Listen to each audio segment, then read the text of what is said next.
We're going to read today from the book of Acts, a rather unusual story about a rather unusual person. Someone we don't know this person's name. They're identified simply as the Ethiopian eunuch. The Ethiopian eunuch. Now, I've never met an Ethiopian eunuch, so I don't know, what that's all about. Sounds like a good name for a band, I think. The Ethiopian eunuch. Anyway. But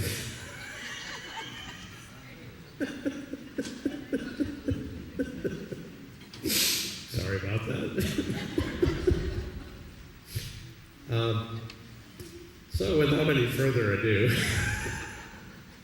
let's read from the 8th chapter of Acts, verses 26 through 40, about Philip, one of the early followers of Jesus, and this Ethiopian eunuch. An angel of the Lord said to Philip, "Get ready and go south to the road that goes from Jerusalem to Gaza." This road is not used nowadays. So Philip got ready and went. Now an Ethiopian eunuch, who was an important official in charge of the treasury of the Queen of Ethiopia, was on his way home. He had been to Jerusalem to worship God and was going back home in his carriage. Now this is a strange thing, you see, because we're going to assume that this fellow, because he was Ethiopian and because he was a high official in the Ethiopian, government and an assistant to the Queen of Ethiopia, that he's not Jewish. He's a Gentile. And so he's, for whatever reason, going to Jerusalem to worship the God of the Jewish people. Right? He actually belongs to a category of folks that the Jewish folks refer to as God-fearers. These were Gentiles, but folks who were, for one reason or another, drawn to the God of the Hebrews, the God of Israel, drawn to the monotheistic tradition that we take for granted. But in those days, there were lots of gods and lots of different ways of understanding. And so he was drawn, for one reason or another. He was a seeker, and he was drawn to Jerusalem to try to worship and learn more and experience more of this God. And so as he rode along, he was reading from the book of the prophet Isaiah. After this time of being in Jerusalem, his spiritual quest is continuing, and he's reading from the Hebrew Bible, the words from the prophet Isaiah. But like lots of people, he experiences some difficulty understanding what he's reading. Anybody ever had a hard time if they've tried to read the Bible, understanding what it says? Yeah, we're kind of like that Ethiopian eunuch in some way or another, right? And so he's reading from the prophet Isaiah. And that's the thing about the fans. They just take your page where you don't want them to go. So he says, he'd been going to Jerusalem, and as he rode along, he was reading from the book of the prophet Isaiah. The Holy Spirit said to Philip, "Go over to that carriage and stay close to it." Philip ran over and heard this Ethiopian guy reading from the book of the prophet Isaiah, and he asked him, "Do you understand what you are reading?" And the official replied very honestly, he says, "How can I understand unless someone explain it to me?" And he invited Philip to climb it up and sit in the carriage with him. The passage of Scripture which the Ethiopian was reading was this: "He was like a sheep that is taken to be slaughtered, Like a lamb that makes no sound when its wool is cut off, he did not say a word. He was humiliated, and justice was denied him. No one will be able to tell about his descendants, because his life on earth has come to an end.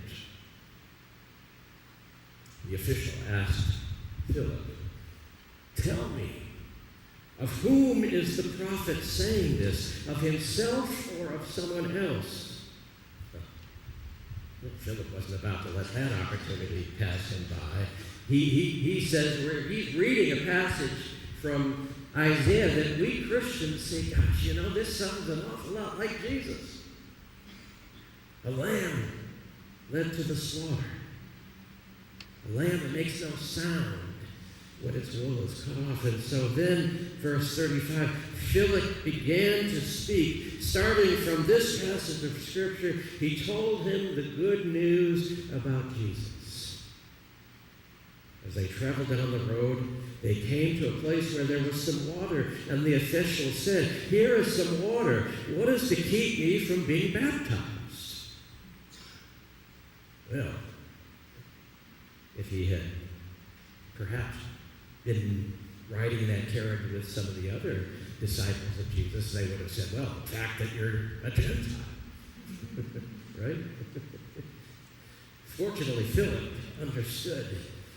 And he said the official ordered the carriage to stop, and both Philip and the official went down into the water, and Philip baptized him. When they came up out of the water, the Spirit of the Lord took Philip away. The official did not see him again, but continued on his way full of joy. Philip found himself in Azotus. Not sure what that is. And he went on to Caesarea, and on the way he preached the good news in every town. May God add a blessing to the reading and the hearing of the word. Well, today, as you saw from the sign as you came in, at least those of us who come from this end, is Rally Day in the life of our church. And for those of you who are unfamiliar with what we mean when we say that today is Rally Day, really simply that means it's the beginning of our Sunday school year, and a time for us to celebrate that we're starting a new Sunday school year, that we've got new folks who have decided to help out with our Ministry of Christian Education, and to just simply celebrate all of the opportunities that we have to share and nurture people in our faith, especially young people. And so this is a day when we do honor that and celebrate that, and we do hope that you'll stick around for the picnic after the service today. And also, just to mention that after I'm finished preaching and after we've taken the offering, I'm going to be leaving to go out to the outdoor sanctuary to spend some time with our children. And my brother and colleague Dick Evans will be leading you all in the rest of the service as we share in the Lord's Supper. And hopefully I'll be able to share in the Lord's Supper with the children. Now, this ministry of nurturing the faith of our members and friends, and especially those who are new to the faith and those who are our children, is one of the primary tasks of the church. And it's an incredibly important task and an incredible privilege to be able to share in this ministry of nurture.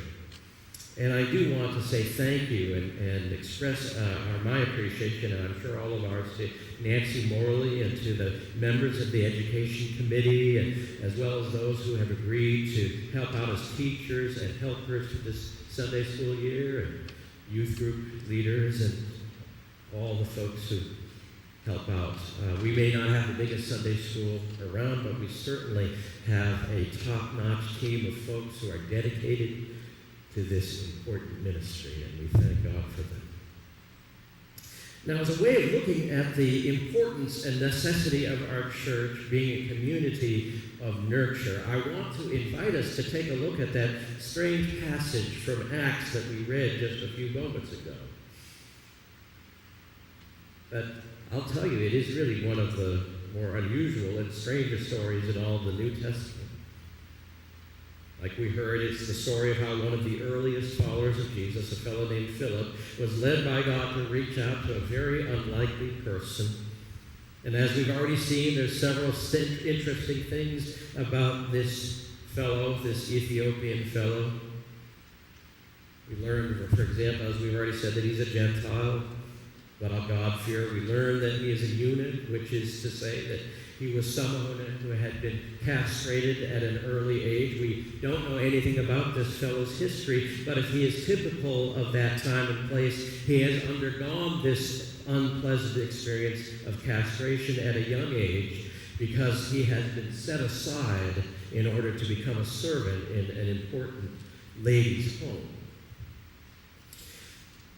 Now, we're also told that he is riding in a chariot, and what that tells us is that for people in that time and place, if you're riding in a chariot, you're probably a pretty well-off fellow. Not just everybody rides in chariots. Most people walk, or they ride if they have anything, if they ride on a mule, they're considered very fortunate. But to ride in a chariot, you have to be somebody special.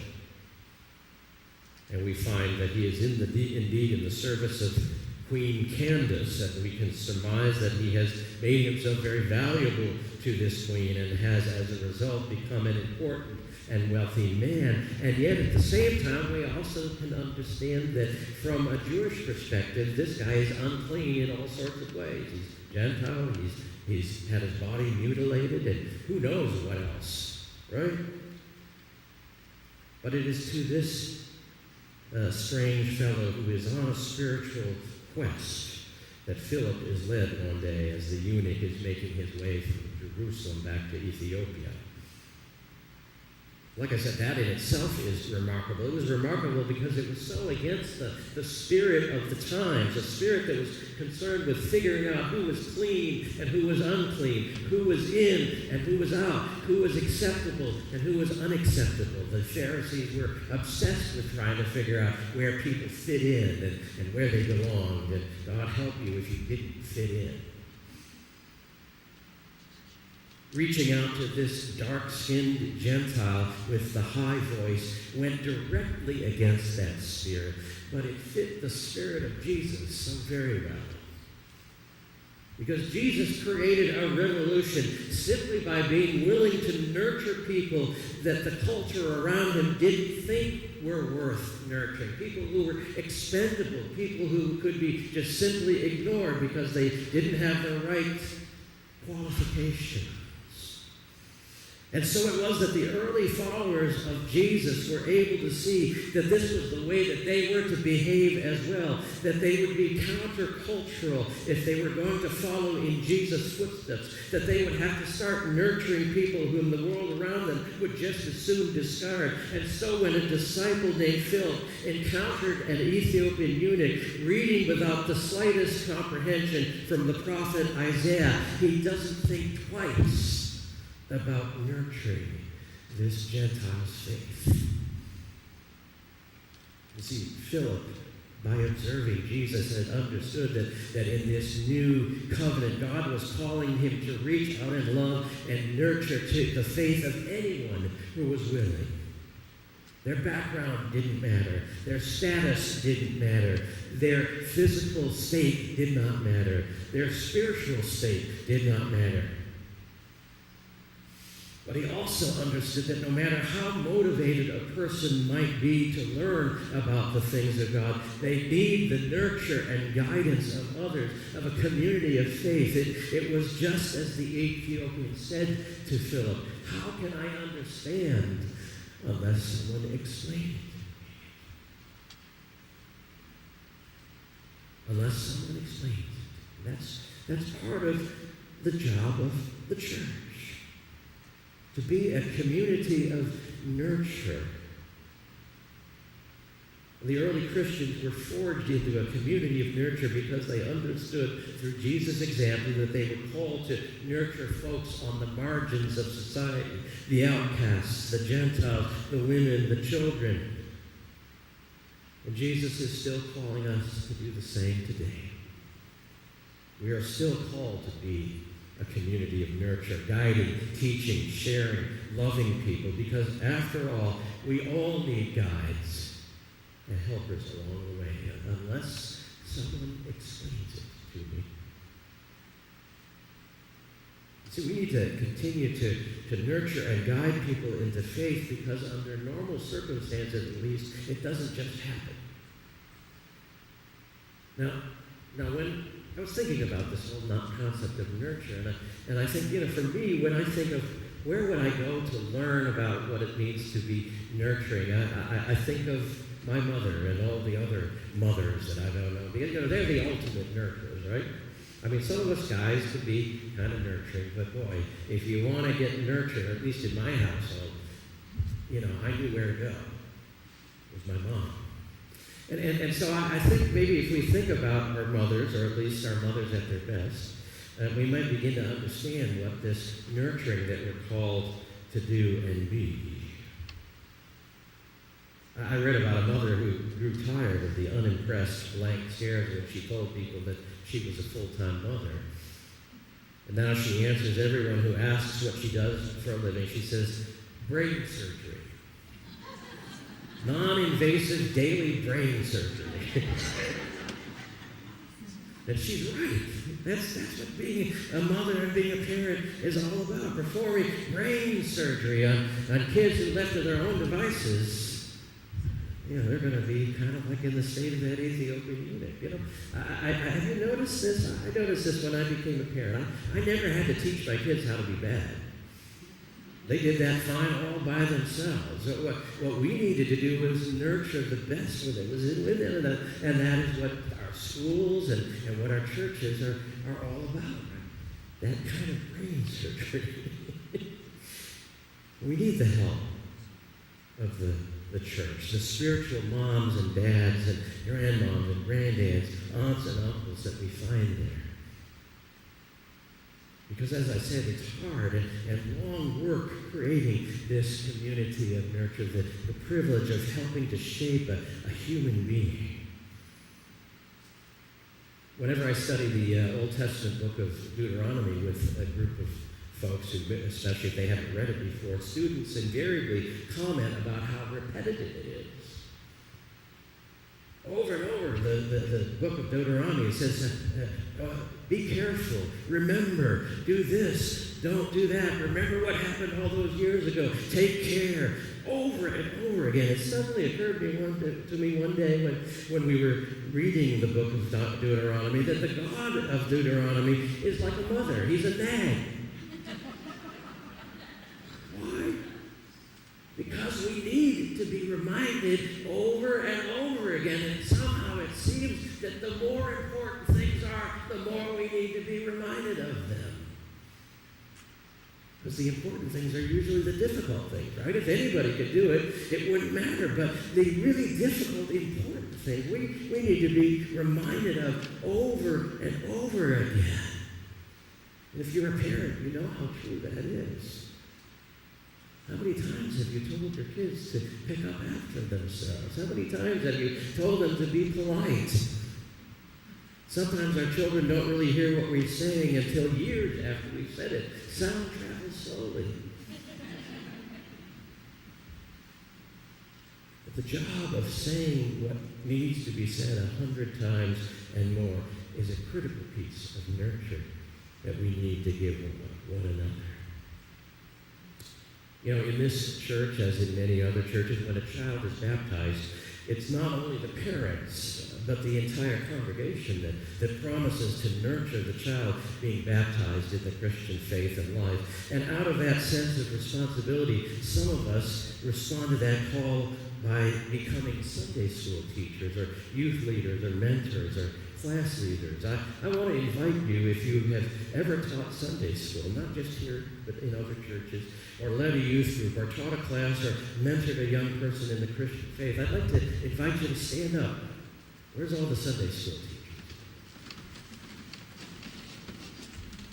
Good number of you. And you know what? We need to say thank you. In fact, let's express our thank yous to these folks for having been involved with this important work. You can sit down now, but thank you. You are among the torchbearers for the ongoing task of being a community of nurture. We need to honor those who stand up and take on this task because it's not an easy job, is it? One woman started to teach her, early to teach her Sunday school class, but she snagged her pantyhose getting into the car. No problem, she thought. I'll just go to the drugstore on the way to the church and I'll buy a pair. And so she did that, and then she got to the church and she ducked into the ladies' room and made a quick change and then went to start her class, which was starting right away. And everything went well until halfway through the class. At that point, one little guy spied the pantyhose package by her Bible and purse and began to read out loud. Queenssize.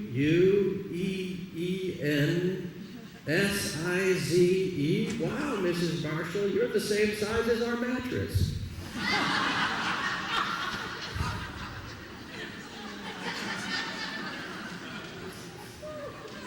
See, teaching Sunday school is not for the faint of heart.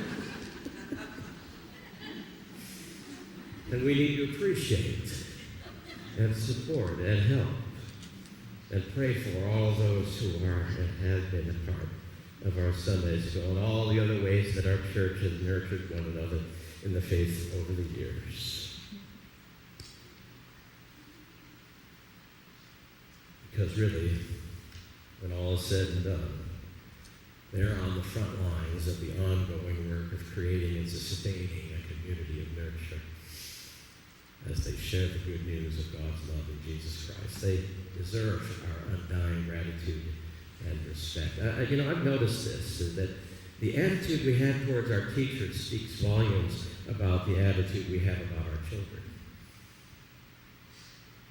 Whether we're talking about a church or a community or a nation, when children are valued and cherished, teachers are valued and cherished. And where children are not, teachers are not. Because there's that need, isn't there? Unless someone explains it. The world is searching. There's all sorts of Ethiopian eunuchs and children and lost souls looking for someone to guide them into an experience of God's love. They may not even be able to name it, that their desire as God, but the world needs communities and people of love and nurture and grace. Not all of us are called to be Sunday school teachers, but every one of us is called to do their part to nurture one another in the faith with simple words and actions that embody our faith and make it real. The voice of God is still speaking, calling us to follow in the footsteps of Jesus, who nurtured the least, the last, the lost, the lonely, and to answer the cry of the Ethiopian eunuch. Unless someone explains